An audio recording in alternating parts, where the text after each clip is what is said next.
Merci, Monsieur le Président. Bonsoir, Mesdames et Messieurs. Alors, il me faut d'abord vous dire que nous sommes en accord total avec l'objet de cette délibération.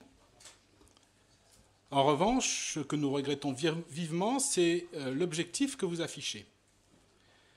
Nous pensons en effet que cet objectif conduit l'objet tout droit dans une impasse, au sens propre comme au sens figuré. Donc, nous sommes favorables à l'objet de cette délibération puisqu'il s'agit de récupérer la maîtrise de voies de chemin de fer désaffectées. Ces espaces libérés sont indéniablement une aubaine puisqu'ils nous sont livrés clé en main et de surcroît couverts d'arbres propices à ralentir le cycle de l'eau. Juste évoquer à ce sujet que nous savons combien il est bénéfique de replanter des haies arborées en campagne, notamment pour marquer les espaces. Eh bien là, nous récupérons des haies de ville. Ce sont en effet de véritables corridors verts aptes à faire respirer les espaces urbains denses. En conséquence de quoi, en rapport avec l'objet de cette délibération, il nous semblerait idéal d'avoir l'objectif de transformer ces espaces récupérés en voies vertes, ouvrant des perspectives vers Écouflant au nord et vers Éventard jusqu'au collège de Bussy au sud. Pour cela, il faudrait dès maintenant compléter l'étude prévue en intégrant le tronçon de voie désaffecté qui permettait au train de passer sous l'autoroute A11. Resterait ensuite à négocier quelques mètres actuellement en friche en périphérie nord des 20 hectares de l'entreprise Scania. Insistons sur ce passage inutilisé sous l'autoroute qui est en effet une aubaine en matière de voies vertes puisque nous sommes tous très conscients que le franchissement d'obstacles de cette nature peut coûter très cher. Vous avez en outre affiché récemment en commission l'ambition, légitime d'ailleurs, de créer une véloroute afin de relier Écouflant à Angers.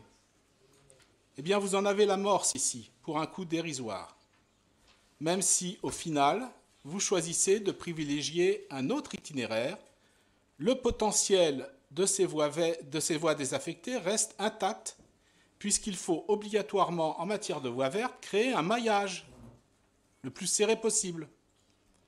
Ceci est un enjeu majeur pour les déplacements en ville, mais c'est aussi le moyen de recomposer de la biodiversité plutôt que des grillages, des murs, des impasses et du goudron.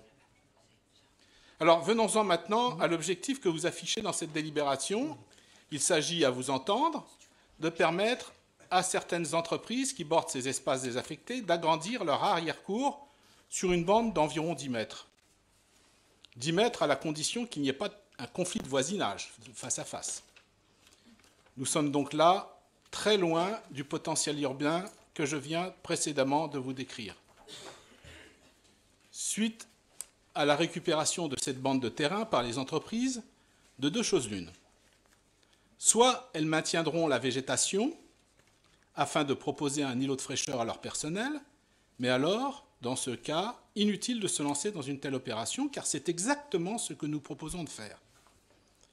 Et d'ailleurs, à ce titre, je me réjouis que la municipalité d'Écouflant ait déjà fait une partie de cette reconquête dans le prolongement, au nord de ce cheminement. Soit à l'inverse, l'entreprise érigera des barrières, coupera les arbres et bétonnera le tout. Et c'est exactement ce qu'une entreprise a déjà fait sur une portion de cette voie désaffectée. Sûrement parce que c'est la seule qui doit disposer d'une convention d'occupation auprès de la SNCF.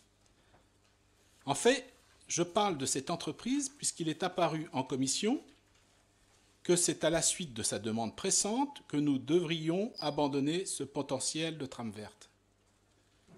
Pourtant, en tant que collectivité, nous apprenons durement ce qu'est le ZAN, vous l'avez évoqué. Il est indispensable que les entreprises nous accompagnent dans cet effort visant à stopper le grignotage.